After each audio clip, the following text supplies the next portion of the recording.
This episode was pre-recorded as part of a live continuing education webinar. On-demand CEUs are still available for this presentation through AllCEUs. Register at allceus.com/counselor toolbox. I'd like to welcome everybody to today's presentation on understanding the autism spectrum. I am Dr. Dawn-Elise Snipes. Today, we're going to explore the symptoms and strengths of people with autism spectrum disorders. I'm going to call them ASDs from here on out, just so I don't trip over my tongue as much. We'll identify co-occurring issues of people with ASDs and discuss how those diagnoses might contribute to behavioral issues. It's important when we're working with someone who has an ASD to understand that sometimes they can't communicate effectively what their needs are or what they're feeling, and if they have something else going on, it may not be an outside stimulus, it may be GI upset or something else, then they may react in behavioral ways to try to get your attention, try to get you to understand, or to try to self-soothe. So we do need to understand and really examine the meaning behind the behavior. We're going to learn about trauma-informed issues when working with people with ASDs. That is a whole class in and of itself. We're just going to skim over it real quick, but I think it's really important to recognize the fact that people who are neuroatypical may perceive the neurotypical world as very overwhelming, and it can be very traumatic to them for a variety of different reasons. So we do need to recognize that many people with ASDs are going to have some trauma-related issues. We'll identify interventions to help caregivers better assist their child who has an ASD, and identify common diagnostic instruments for ASDs. Why is it called a spectrum? Well, because people with ASDs can have a range of symptoms, from very mild, almost imperceptible, to very perceptible and very problematic. When the DSM-5 came out, they kind of lumped everything together, including Asperger's and autism disorder and a couple of other diagnoses, into this ginormous catch-all diagnosis of autism spectrum disorders, and that met with a bunch of frustration from people who work with others with ASDs, but it is what it is. So you do want to recognize that you can have people who are extremely high functioning, and you can have people who are really struggling. Well, here we go. Childhood disintegrative disorder, autism, and Asperger's were all combined to create the autism spectrum disorder. Why are we talking about this today? You may see adults. Well, adults have autism. You don't grow out of autism. So adults who are diagnosed with autism spectrum disorder likely have it in adulthood. Adults who are diagnosed with autism spectrum disorder, or maybe not diagnosed, and they may present in your clinic at a much higher frequency than someone who doesn't have these neuroatypical issues. The CDC estimates the prevalence of autism in the United States to be 1 in 59 births. Just kind of let that sink in for a second.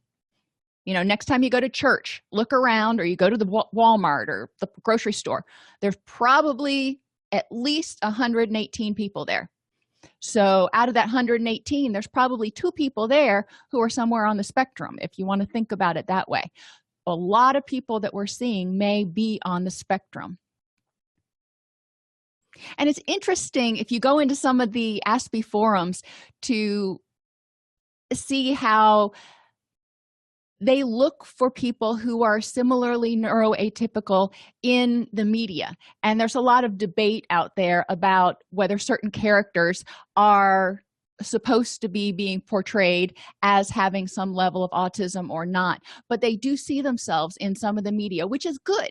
We're going to talk about at the end some programs, some movies, and some television shows that probably represent characters that have some level of autism spectrum issues, and it can be really validating for people with autism to recognize, to see themselves in the media.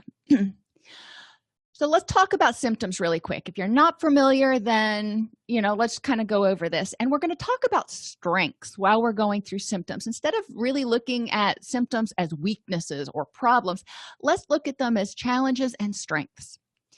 A person who's on the spectrum may have persistent deficits in social communication and social interaction across multiple contexts. So it's not just when they're in front of girls or when they are in front of, the pastor or whomever that they have difficulty. It's, pervasive, as manifested by the following. And this can be deficits in social emotional reciprocity, having difficulty giving and taking in relationships, ranging from abnormal social approaches or a failure of normal back and forth conversation. They can be very matter of fact and just say it is what it is. They're done with what they have to say and they may walk off. Whereas in a normal conversation or a typical conversation, we may, say what we have to say and then continue to make small talk. There could be reduced sharing of interests, emotions, or affect, and failure to initiate or respond to social interactions. Some people who are on the spectrum aren't aware of social cues. They don't pick up on those, smiles or social cues that may come from others. So they may have difficulty navigating relationships. Now, let's talk about some strengths that may come out of this if you want to embrace the dialectics. People who are on the spectrum typically communicate very directly. They say what they mean and they mean what they say, and they don't sugarcoat it, which in our society, we're used to being told to be nice and sugarcoat things and, tell people what they want to hear. People who are on the spectrum may not do that. They may just say, you asked a question, I gave you an answer. What's the problem? They tend to be very honest with their opinions. And as evidenced, as a result, they may play fewer, quote, head games and have fewer hidden agendas. They say what they mean. And there is a show, I'm getting ahead of myself, I should have put this at the beginning. There's a show online on Netflix called The Bridge that was done in 2013. There's another one that was done in 2011. You want to watch the one that was done in 2013. And the lead character is a detective who is high functioning, but she is on the spectrum. And she's very blunt in what she has to say. She doesn't sugarcoat things. There was an example, they were eating dinner at her partner's house and she didn't like what was served, and her partner's wife said, no, do you enjoy dinner? And she said, no, I don't like the taste of it, and pushed her plate away. And in typical interactions, we probably would sugarcoat it and say, I'm not very hungry right now, or make some other excuse. But she was asked a question, she gave a direct answer, didn't see a problem with it. So it's a different way of interacting. Is it better or worse? You could argue either way, but irrelevant. It's how they interact. So let's embrace it. They are going to be, what you see is what you get. And they also tend to listen non-judgmentally. They're not thinking about, what does this person might be meaning by what they're saying. They take what they hear at face value. They're not anticipating someone sugarcoating something or, trying to tell them what they think they want to hear, which can be really liberating when someone is listening non-judgmentally. And like I said, they take in whatever you say as, fact, if you will. They're very literal with what they say. These can be challenges with the way the neurotypical community communicates. But if you understand the way they communicate, it can also be a blessing because, it just it's right there. They may have deficits in nonverbal communicative behaviors used for social interaction, ranging from poorly integrated verbal and nonverbal communication. So their words and their nonverbals may not match, or they may have very little in the way of nonverbals, to abnormalities in eye contact and body language, or deficits in understanding and use of gestures, to a complete total lack of facial expressions and nonverbal communication. A lot of children with ASD when they are young, they don't smile. They don't make direct eye contact. The stuff that when we have a little 3 or 6 month old and we're playing peekaboo and goo goo and whatever else we're playing, we'd like to get that feedback when they smile. I remember when my kid smiled the first time, I was just like, oh, he smiled. And my mother-in-law was like, Naz, just gas. Really? I was so excited that he smiled at me. But those are the things that we look for in our interactions that parents get frustrated when they don't receive from their child who may be on the spectrum.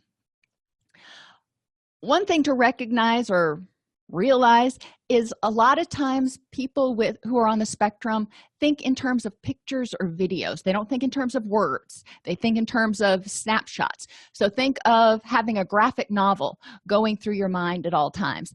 And that's how they understand things, very visually a lot of times.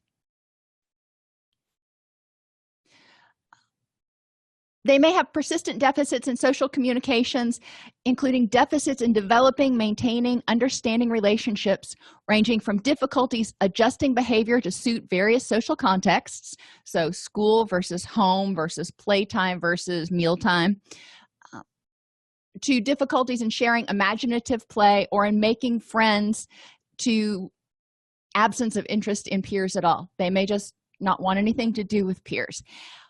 Why is this? Let's remember, behavior communicates to us. What is this behavior telling us? The behavior may be telling us they don't understand their peers. Their behavior may be telling us their peers are overwhelming and overstimulating. Or their behavior may be telling us they just have no interest. They are interested in trains or dinosaurs, and their peers are interested in baseball and video games. And okay, well, I don't have an interest in that, so I'm going to go over here and play with my trains. The person who's on the spectrum doesn't take that as, they're not like, well, I'm going to be proud to go over here and play because you don't want to play with me. They're just like, well, we don't have similar interests, so no harm, no foul. I'm going to do what makes me happy. Wouldn't it be great if we could all do that sometimes and not take it personally? Yes, there are downsides because they have difficulty trying to get interested in something they're not interested in. However, one of the things that is cool is that they're less concerned about what others may think of them, and they can be more independent in their thinking. They're not worried about, am I wearing the right thing? Or what's this person thinking? If they're wondering what somebody's thinking, they're probably going to ask. But they're less concerned with those things. They're less concerned with, well, maybe in order to be liked, I need to learn how to play this video game so I can play with them. That doesn't even really cross their mind usually. Now, every person with autism, let me stop here and say every person with autism is different. You've met one person with autism, you've met one person with autism. So I don't want to say that anything I say today is true for every person with autism. These are gross generalities. However, it's interesting to look for those things because a lot of times as people who are neurotypical, we impose our interpretations on children and say, oh, they must be lonely, or they must be devastated that those kids didn't want to play with them, or whatever the case may be. And that may not be the case. We need to ask the person who's on the spectrum, what do you think about that? Or how do you feel about that? They may have difficulty recognizing and processing the feelings of others, which is sometimes called mind blindness, which may result in others believing that the individual with autism doesn't have empathy or understands them. Well, one thing, and it was a really cool article I read, but the gist of it is that a lot of our emotional understanding, and think of what you do when you're in session looking at a client, you don't look at their feet, you look at their face. A lot of our emotional understanding is derived from looking at people's eyes and mouths and making, direct contact, which people who are on the spectrum don't do. So it's hard for them to understand and interpret emotions because they're not seeing them. If they're not looking at that person's face, and this is not to say you want to train people on the spectrum to look at other people's faces all the time. That would be totally overwhelming to a lot of them. But it is important to recognize that it's not that they don't have empathy. They have a lot of empathy. They just may not be able to see and read the signals because they're not looking in the right places. And Renee indicates that she had one client that said he or she looked more at the mouth than the eyes because that's where the information is coming from. Well, think about that. If you just looked at somebody's mouth the whole time, yeah, you have little micro expressions, frowns and smiles, but you get so much more information from their eyes and their eyebrows and the whole face, not just the mouth. So you can see how that person might be missing some cues. People who are on the spectrum do have a fantastic ability to read people. Some have a lot of difficulty, but then there are others who have a fantastic ability. Fiona and Sherlock on Elementary, they are very good at assessing people and figuring out kind of what's going on and being, well, obviously Sherlock more suspicious and more looking for misguidance, analytical. Thank you. But a lot of people with autism do want those of us who are neurotypical to know that not everybody with autism has difficulty reading people. And again, you've met one person with autism, you've met one person with autism. They may also have restricted repetitive patterns of behavior, interests, or activities as manifested by stereotyped or repetitive movements, use of objects, or speech. They may flap their hands, rock, jump, twirl, or arrange and rearrange objects, or make repetitive sounds like clicking their tongue, or use words or phrases repeatedly. Sometimes the behavior is self-stimulating, such as wiggling fingers in front of their eyes.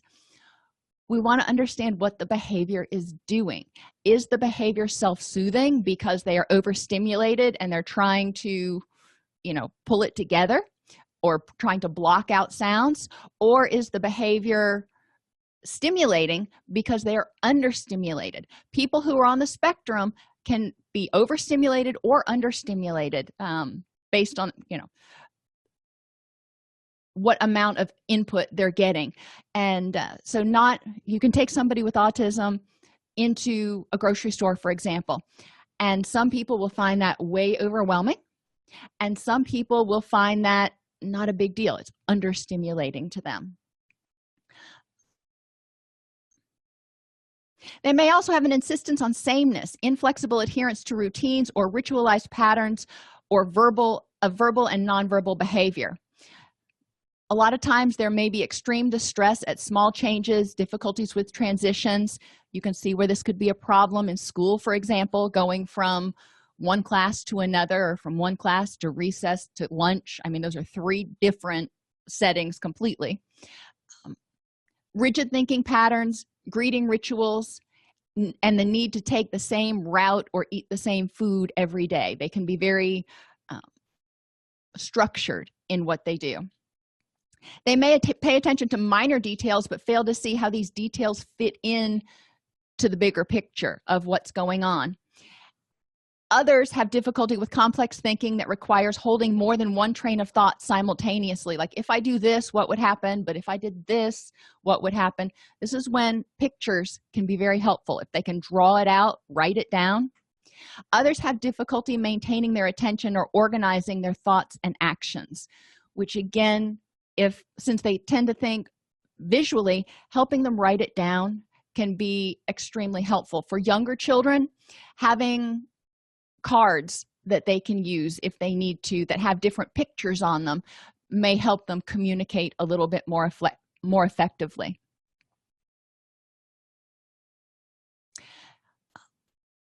They may have highly restricted fixated interests that are abnormal in intensity or focus. And I don't like the word abnormal, but that's what the DSM has. They're different in intensity or focus than the average child, if you will. They may have a strong attachment to or preoccupation with unusual objects or excessively circumscribed or perseverative interests. They may be interested in trains. In one show, I think it's on Hulu that I'm watching, it's called Atypical. And this young man has a fascination with Antarctica, especially Antarctic penguins. But everything kind of comes back to this, and he's fascinated with penguins, and he has huge attention to detail in that. They also can have preoccupation with other just basic inanimate objects like clocks, knives, calendars, guns. Renee's giving me some suggestions here. Anything that catches their interest. So it may not be what you would expect, like dinosaurs or trains. It could be something completely different. Now, clocks can be kind of cool, especially big clocks, little clocks. How do they work? There's a lot to know about clocks. So what level is abnormal in intensity? We want to look at, is it causing them psychosocial distress? They also may be highly skilled in a particular area, partly because of their attention to detail and interest in something, a very circumscribed area of interest, which can be really cool. So that person may be an expert on, some kind of genetics or, clocks. Like I said, being a clocksmith or watchsmith, whatever they call them, clockmaker, takes a lot of detail. Music, Nancy points out, they can be extremely skilled, and they have a deep studying interest and a passion which can result in encyclopedic knowledge. So if you want to know everything there is to know about bugs, for example, that person may know something about it. When my son was little, and he's not on the spectrum, but he had, and this is, again, where we want to identify the fact that some kids have a really passionate interest in something. By the time he was 8, he had memorized the Peterson's Guide to Birds of the Eastern United States. And to this day, he still remembers them. But all he wanted to talk about was birds. Now, he had other interests. He'd watch movies with his sister and stuff like that. But he was fascinated with that and I swore he was going to be an ornithologist until he got a little bit older. But some kids will focus, like Erica says, some kids focus on things that they have an interest in. And if they are able to share other interests, that's an indication that that's probably not a symptom of being on the spectrum. But if they can only be interested in that thing, then that might be an indication that they have a symptom of being on the spectrum. But again, it could be used as a strength if they use their passion and their encyclopedic knowledge to be an expert. They may have hyper or hyporeactivity to sensory input or unusual interests in sensory impact aspects of the environment. Some kids or people may have apparent indifferences to pain or to temperature, and others may notice a change in 1 degree and it's just overwhelming to them. Or they could have adverse responses to specific sounds or textures, have excessive smelling or touching of objects, or visual fascination with lights or movement. Now think about little kids. What do we put above their cribs? We put mobiles up there where there's something moving, or there's lights. You can put a little light show on. Kids are fascinated by lights and movement. So just because they're fascinated doesn't necessarily mean they're on the spectrum. But we do want to be aware, if we are working or caring for or in a relationship of some sort with someone who's on the spectrum, of what is important to them. And we also want to recognize that children who are neurotypical may have an adverse response to specific sounds or textures. How many kids do you know that have eating issues because they don't like the texture of something in their mouth? That's not that abnormal. How do we separate autism from OCD? Well, Many times people with autism have obsessive behaviors, if you will. They have repetitive behaviors, but a person with OCD generally can't control his or her thoughts or behaviors, even when those thoughts or behaviors are recognized as excessive. They spend at least 1 hour a day on these thoughts or behaviors. They don't get pleasure when performing the behaviors or rituals, but may feel a brief relief from the anxiety that are caused by the thoughts that they're having. They may experience significant problems in their daily life to these thoughts or behaviors, but they have no other symptoms of autism spectrum disorders. Now, remember that when people who are on the spectrum start stimming, stim, S-T-I-M is short for stimulation, it can be because they're upset. It can be because they're overwhelmed, and that is a behavior that helps them get control, if you will. Or it could be because they've got pain or something else going on. So we do see that people with, there's a high correlation between OCD and ASD, but you don't want to assume that every person with OCD has autism spectrum and vice versa. Medications that are effective in people with OCD include some tricyclic antidepressants and several newer SSRIs, or selective serotonin reuptake inhibitors. Those medications also may be effective for the OCD symptoms in people who are on the spectrum. Let's transition. So we've talked about the general characteristics or symptoms of people with autism spectrum disorders. But one of the things that we don't really realize is there are a lot of co-occurring issues, and these co-occurring issues can affect how they feel and how they act and how they react and complicate or make their treatment picture a little bit more challenging. 30% of people with autism, roughly, have some form of epilepsy.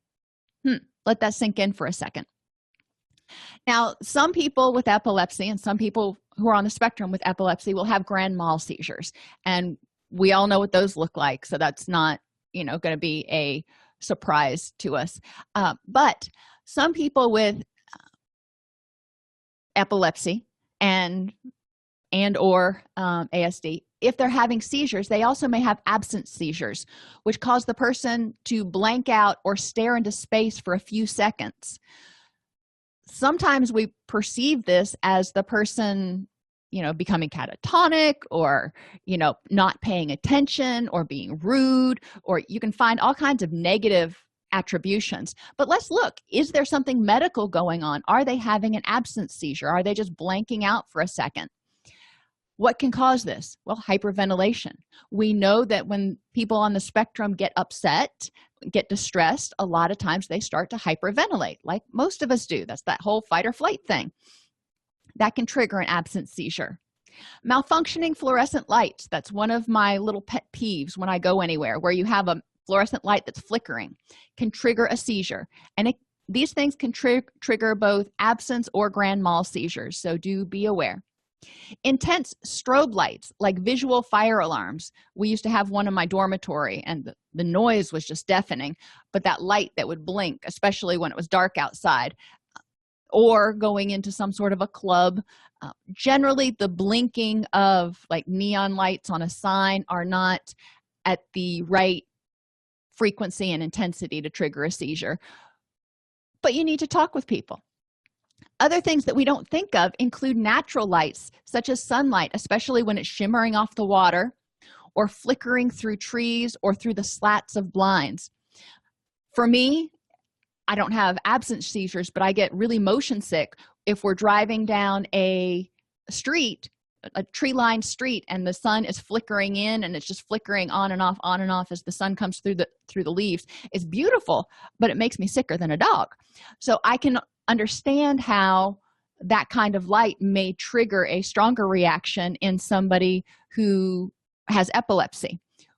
Be aware of that. So traveling could be overwhelming. And certain visual patterns, especially stripes of contrasting colors, can trigger epilepsy.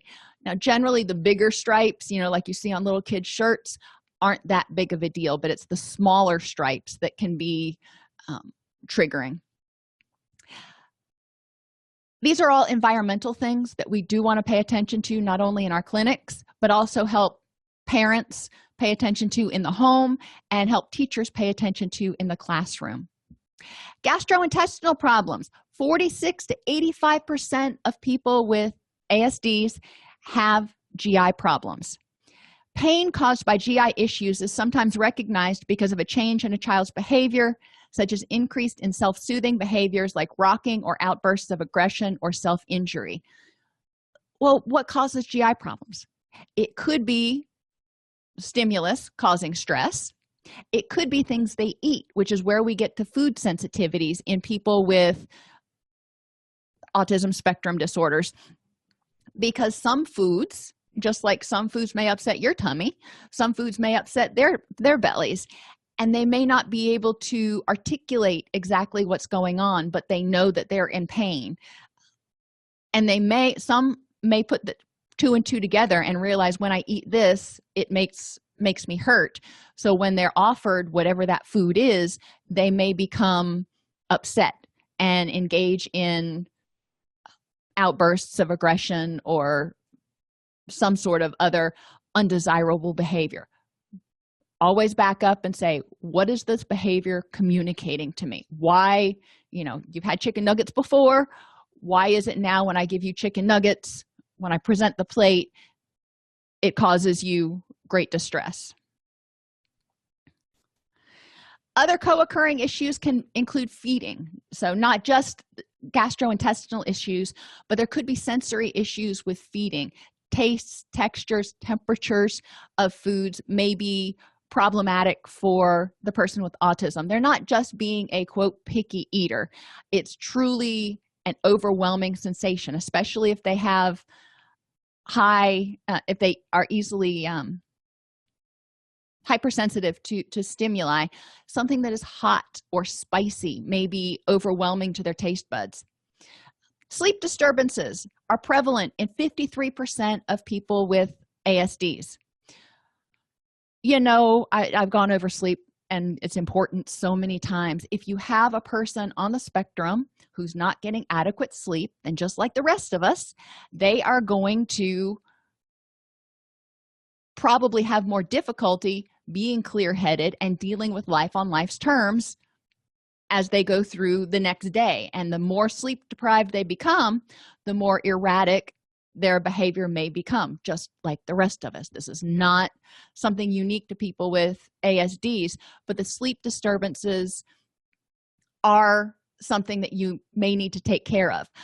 Some people, I know one young man who is on the spectrum. He has no problem with sleeping at all, so it's not an issue for him.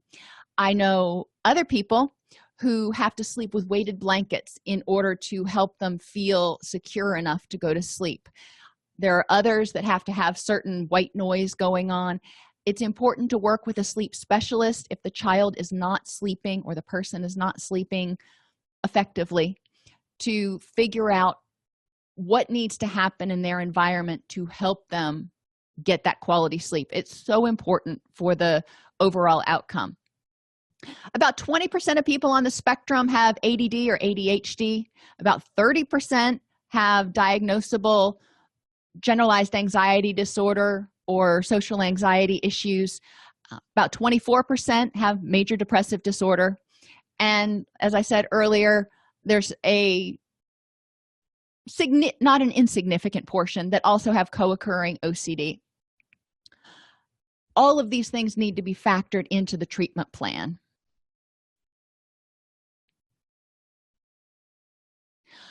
Challenges from social impairments. Some children with ASDs do not develop a perception of themselves as active agents that can deal with novel, incongruent, disorganizing information and regularly experience emotional dysregulation. So blah, blah, blah. What does that mean? A lot of children don't have self-efficacy, is basically what it comes down to. A lot of children with ASDs don't believe they can handle changes. And when changes happen, they become dysregulated emotionally and behaviorally. Social impairments with children with ASDs interfere with the ability for caregivers to be responsive or sensitive. especially when they're young. Think about how children think. Remember, they think dichotomously.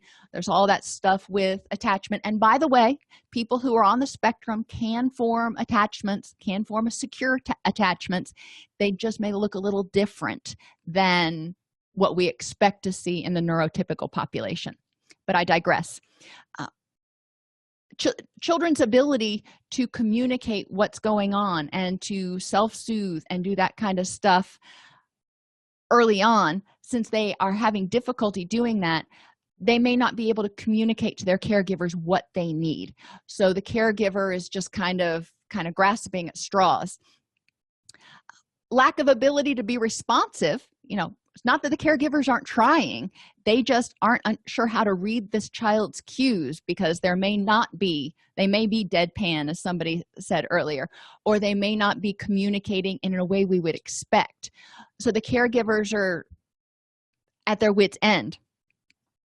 But this lack of ability to understand what the child needs and be responsive and provide timely support prohibits the child from developing a safe route to exploration and growth in some cases. So the child will, potentially be exposed to something outside of their comfort zone, and they remember that when they were exposed to something outside their comfort zone before, that was really unpleasant, and they don't want to go back there again.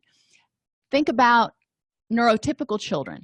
We encourage them to go outside their comfort zone, but then the parents are there to communicate with them and to help de-escalate them and support them through this exploration experience. We're the secure base. In a lot of children with ASDs, they don't have that secure base because they haven't been able to communicate when they need support or what type of support they need.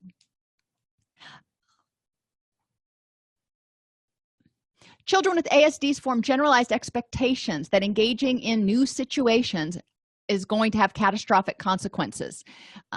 Like if they go out bike riding, they expect that it's going to be this horrible experience, so they may not want to try it.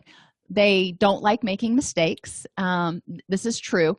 And because of that, because they don't like making mistakes, because they like to know what's going on, they need, think about if you have difficulty interpreting your environment, you kind of want to maintain control so you know what to expect. And when something happens and the children don't know what to expect, it can cause them to dysregulate. Again, when they're real young, they tend to think in dichotomous things. I either succeeded or I failed, or I'm good or I'm bad. And with neurotypical children, we have conversations with them about what went well and what didn't go well, and yada yada, and we help mitigate those dichotomous concrete thoughts and help them mitigate their interpretations of things so they can learn to embrace the dialectics, if you will, and enjoy exploration and understand that failure is okay. But a lot of children with ASD are not able to take that step. Parents of children with ASD spend considerable energy just obtaining their child's attention, which often distracts from energy used to enhance their interaction. So they spend a whole lot of time just trying to get Johnny to pay attention. And then by the time they do that, they're too exhausted to, make this a really exciting adventure. It's just like, okay, fine. We're finally in the car. Let's just go and get this over with. Parents of children with ASDs must employ a more high-intensity and directive method of parenting, such as increased physical contact, as well as providing cues and prompts. Now, for one, this can be exhausting. But for two, the physical contact, a lot of people with ASDs do not like to be touched. So it's a fine balance that the parents are struggling with, and especially when they were young, probably before they were diagnosed, the parents probably used a lot of touch to correct them in what they were doing, and that could have been perceived as overwhelming and traumatic to the person with sensory issues, to the person on the spectrum. So from the time they were little, and I'm not blaming the parents didn't know, they were trying to parent their child, but they may have had some traumatic experiences. So as they grow older, parents may still be using some increased physical contact to get the person with the ASD to do what they need to do or keep them safe. And a lot of times we see that when a child starts engaging in self-injurious behaviors.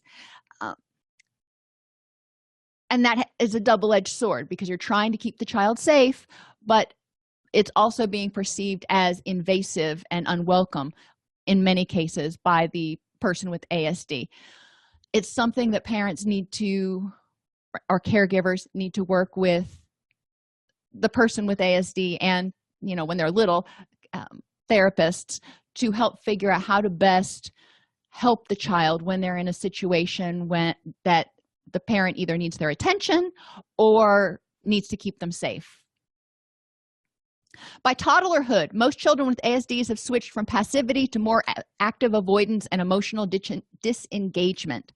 They hypothesized this is often due to well-meaning caregivers trying to fix, normalize, or understand them. If you don't understand that your child's on the spectrum and it seems like they're not paying attention, you can't get their attention, you can't get them to smile, you may be trying, okay, let's see, what else can we do that might make you smile? What else can I do to get your attention? And bombarding them, trying to get them to behave the way the parents expect them to behave. This creates what's considered a negative mutual influence cycle, in which both parents and children are unwittingly propelled to respond to one another in increasingly abnormal ways that dramatically impact their subsequent relationship. This is why early intervention is so important. The earlier the child receives a diagnosis or a preliminary diagnosis, the more likely that this negative mutual influence cycle is not going to happen. But imagine if you're working with your infant, you're playing with your infant, you're trying to get them to smile and they won't do it, so you're like, okay, let me tickle you, let me give you raspberries, and the kid is just going, please stop. But at 6 months old, they can't say that. So when the child sees that caregiver the next time, they may go, oh gosh, here it comes again, and they may start disengaging as a self-protective reaction. Unfortunately, once that happens, then the child associates overstimulation with that parent and acts with avoidance. When the parent interprets that avoidance, they may get their feelings hurt, or they may be frustrated and go, oh, I can't do anything with that child, and they become more avoidant. So the gap between the two grows increasingly. Among people with autism, less extreme experiences, including fire alarms, the loss of a family pet, or even a stranger's offhand comment, can also be destabilizing. Like Renee said a few minutes ago, they don't like making mistakes, and they may not understand when people make an offhanded comment that is rude or inappropriate or hurtful. And that can be extremely destabilizing because they don't know how to react to it. People with ASDs may display PTSD differently than the general population as well. We don't want to, obviously you have your same categories. You have your emotional numbing and your flashbacks and those sorts of things. But those behaviors or those symptoms may be covered up by some of the ASD type behaviors, like the self-stimulation. And children as early as 2, and I've even seen 18 months, need to be assessed by the pediatrician at the well check.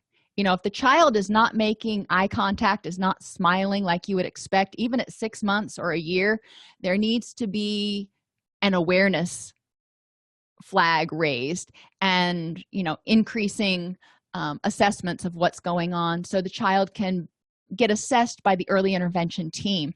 Every state has one, and the early intervention team can really help parents understand what's going on. It is important too that professionals I'm not just going to say pediatricians, anybody who has contact with parents with infants or even older children, provides them information so they understand autism. It may not be their kid, it may be one of their kids' friends, because people with autism do have friends, but it's important for them to understand what it looks like, and the fact that these children are not having behavioral issues, or they're not acting out because of poor parenting. They are destabilized, and they are having difficulty getting restabilized. Impact of parent-child disruption. Well, because of this relationship disruption, which happens or can happen, especially if there's not early intervention, there's a reduced exposure to parental guides who can provide growth-promoting opportunities. If you have a child that's avoiding the parent and a parent that's avoiding the child because they just don't know what to do with them, then they're not getting together. They're not going to the park. They're not doing anything that would be growth promoting. Parents can tailor these growth promoting opportunities to their child's uniqueness and use gradual scaffolding to increase the degrees of exposure to the unpredictability and stress in the real world. So let's start with, if you like the Antarctic, okay, let's get books from the library and read together about the Antarctic. Then maybe let's go to an exhibit at SeaWorld about the Antarctic at a time when it's not super busy, and then gradually use scaffolding to use that interest to expose them to more real world situations. Reduced exposure to the hours of guided practice with parents that prepare them to successfully navigate interpersonal relationships and learn skills, values, habits, and mindsets of their more experienced guides. Children on the spectrum typically don't want to hang out with mom and dad, or brother and sister, or whomever. That's just not what they do. So not having those interactions, they don't practice. And if you've got siblings, or your children have siblings, they learned how to interact with one another through interaction with their friends and one another and each other. So if they're not having this exposure, it can delay their preparation for interpersonal relationships. You can participate. I found the other day there's actually a dating site for adults with autism, which is kind of interesting. Obviously, I'd want to scope it out and see how many of them were just catfish, but it is important for people who are on the spectrum to know other people who are on the spectrum, and that can be really helpful. And peer mentoring can also be used in the right circumstances. Other impacts of the parent-child relationship disruption include reduced exposure to conversations with parents, which enable them to identify and communicate their experiences and come to understand and value themselves and their internal world, as well as that of others. That whole reciprocity, how are you feeling, what are you thinking stuff, they don't usually engage in. And reduced exposure to a relationship which one becomes increasingly internalized, so that through their own internal dialogues they can autonomously pursue mental and self-growth. With neurotypical children, we encourage them to look inside and say, well, how do you feel about that? What do you think about that? How can you develop your courage or your motivation? Children on the spectrum are often not having these conversations.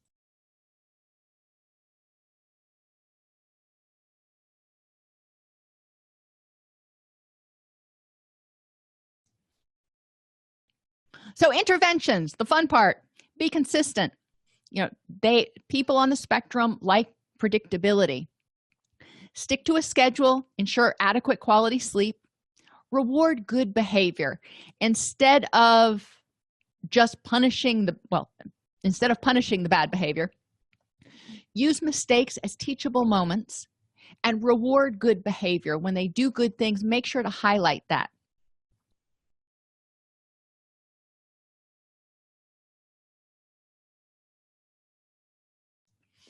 Try to create teachable, try to create safety zones with visual cues, whether it's their room or at home, where they can go and they feel safe. Pay attention to the kinds of sounds they make, their facial expressions, and the gestures they use when they're tired, hungry, or they want something. Sometimes they can't verbally communicate it. Remember, they think in pictures. So when somebody's hungry or their stomach hurts, what picture do you see in your mind? Maybe them holding their stomach. That might indicate that they're hungry. Could indicate they're cold or whatever. But you want to pay attention. The child is communicating, thinking in their head in pictures. So what picture might they display that's trying to communicate something to you? Always find the motivation behind the behaviors, and remember to make time for fun. People on the spectrum love to have fun. They just may do it and behave a little bit differently than you would expect. They may not be cheering and yelling and being all giddy and doing that. They may be very calm and content, but it's fun for them.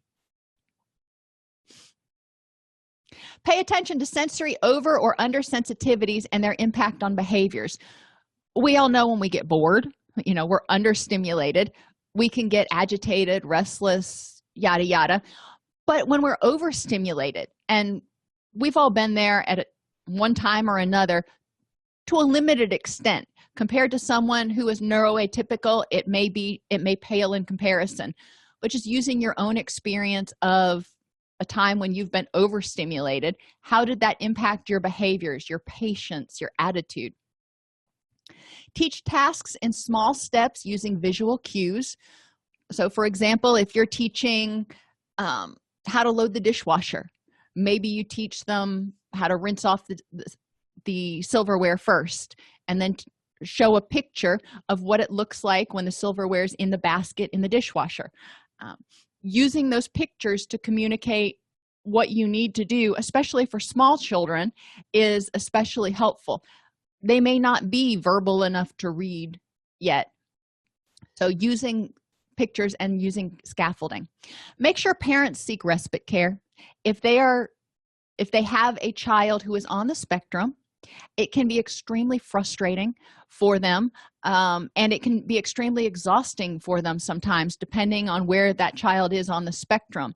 And even high-functioning people on the spectrum, those with Asperger's, sometimes people with Asperger's are so passionate about what they're excited about that they can, as one person said, talk your ear off. And that can be exhausting too, almost as exhausting as constantly trying to get somebody's attention.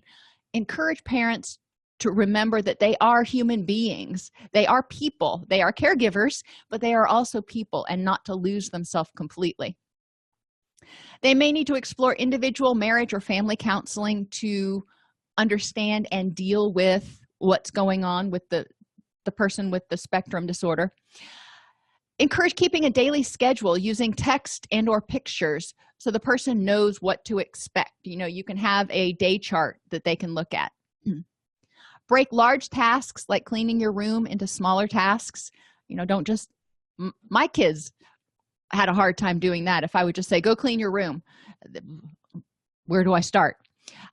So we broke it down into smaller tasks. The first thing was to get everything off the flat surfaces and in a pile in my house, in a pile in the middle of the room, because I don't like flat surfaces to be cluttered.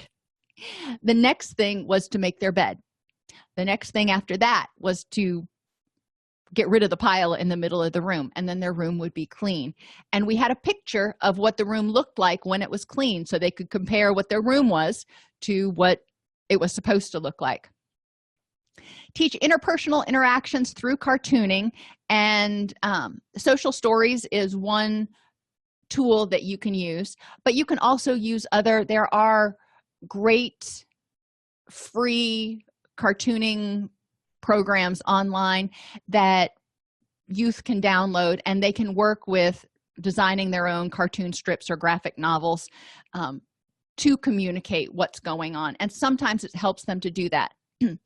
If the child communicates effectively in pictures, help them communicate by using drawings. Try to use the term challenges instead of weaknesses, because as we talked about earlier, some of the quote symptoms of being on the spectrum can be perceived as strengths in some ways.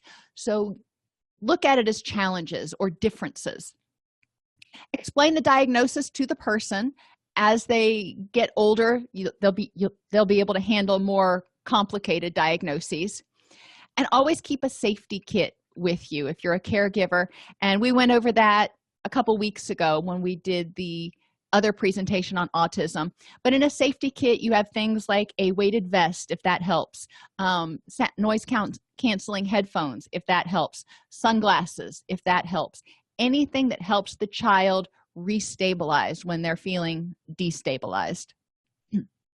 So examples of autism in the media. Rain Man is one of the examples people think about immediately, but he was not high functioning. And I really want to emphasize the fact that there are a lot of people out there who are high functioning. And Big Bang Theory came up in some of the forums I was looking in, where they were arguing about whether Sheldon and his now wife, I can't remember what her name is, were on the spectrum. And there were arguments either way. But if a person who's on the spectrum sees themselves in that, Amy, thank you, sees themselves in that, then great, because Sheldon is very successful, etc. What's Eating Gilbert Grape and Fly Away were also recommended as good examples of autism in the media. Atypical is the series that I'm watching right now, and I can tell you, I went into it assuming that it was going to be this empowering story about a person with autism. However, sometimes I when I'm watching it, I feel more like I'm at work. But you do see a lot of the struggles of the family and the person on the spectrum in Atypical. It's a very from what I understand from reading the reviews, it's a very accurate presentation, but it's not all roses and rainbows. The Good Doctor, Renee points out, that did not make the list, but he actually is openly autistic on that, and it is a great show. Temple Grandin redesigned the standards for humane handling and processing, they use that term so euphemistically, of cattle. She is a brilliant PhD with in animal service. I don't know what her PhD is in, but she's brilliant. I love listening to her. She's got such compassion for the animals. But she is also on the spectrum, and there's a movie about her called Temple Grandin, and she also has her own website, so check it out. On the Bridge, that show I told you about that I'm watching, Sonia Cross is the detective.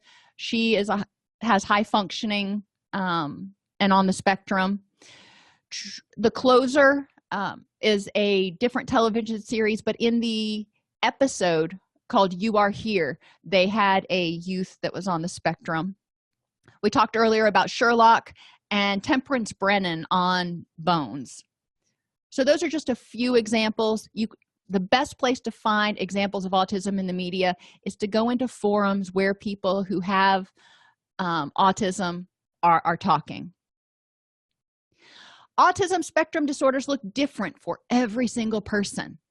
What we talked about today is kind of like when we talk about multicultural counseling. We're starting with, giving you some general information, and from that general information, you can become more specific with each person. I have this general field of understanding of what might be going on.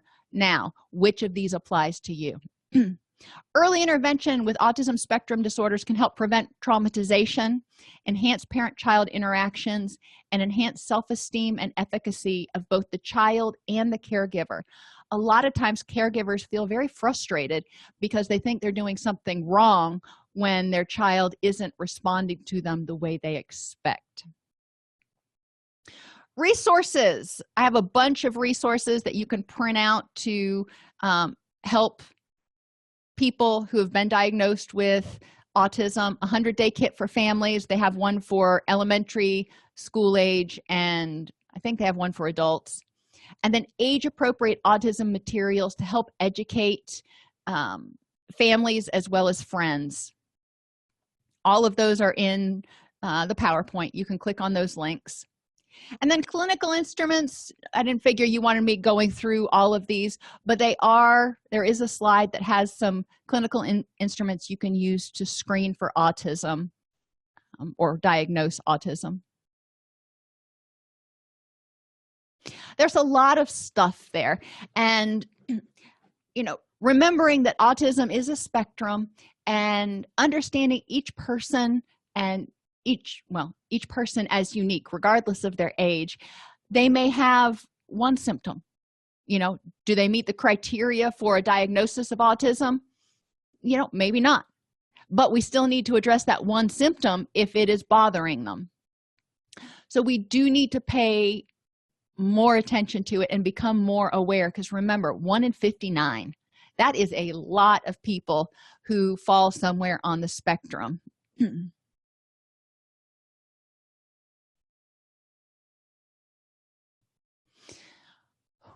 And some of those, oh golly, the 100-day kit for families and Next Steps, a guide for families new to autism, are two handouts, if you will.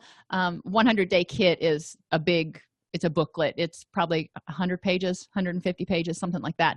But it will help address some of the shame issues that some parents face because they think they did something wrong, and it helps educate them about the fact that it was probably nothing you did. The child is just born with different abilities than the rest of us.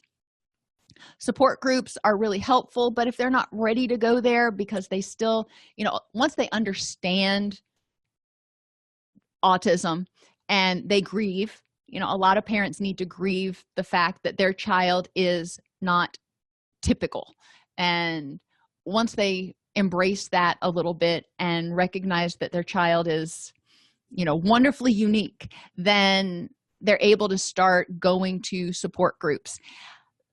A lot of support groups, though, do welcome members who, really aren't ready to accept the diagnosis yet, and they're there to help people through that shame phase. But getting them to go, increasing motivation to get them to go to a support group is really challenging. Another thing I would suggest is go on the Autism Speaks website and look for any online support groups that the person may be able to go to. So maybe if she has a little bit more anonymity, then it might help her ease her way into actual face-to-face support groups. And yes, we still don't know what's creating this.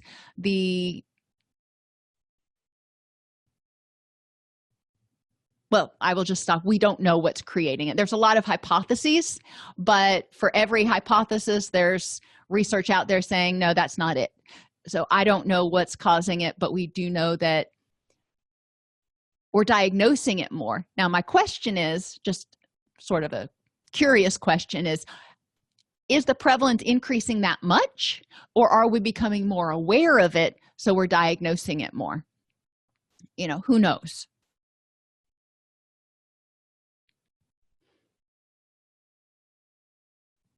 This autism information for social workers and counselors is a real brief handout, but it can give you some, tips to work with. And Transitions, Preparing for a Lifetime is talking about helping a youth transition from high school to, next level, whether it be college or, job or whatever it is.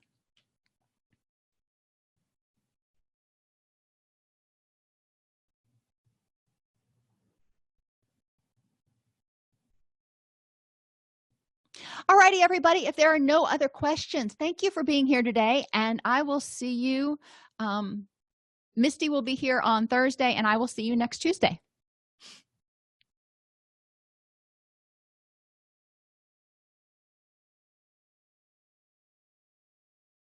Between writing notes, filing insurance claims, and scheduling with clients, it can be hard to stay organized. That's why I recommend Therapy Notes.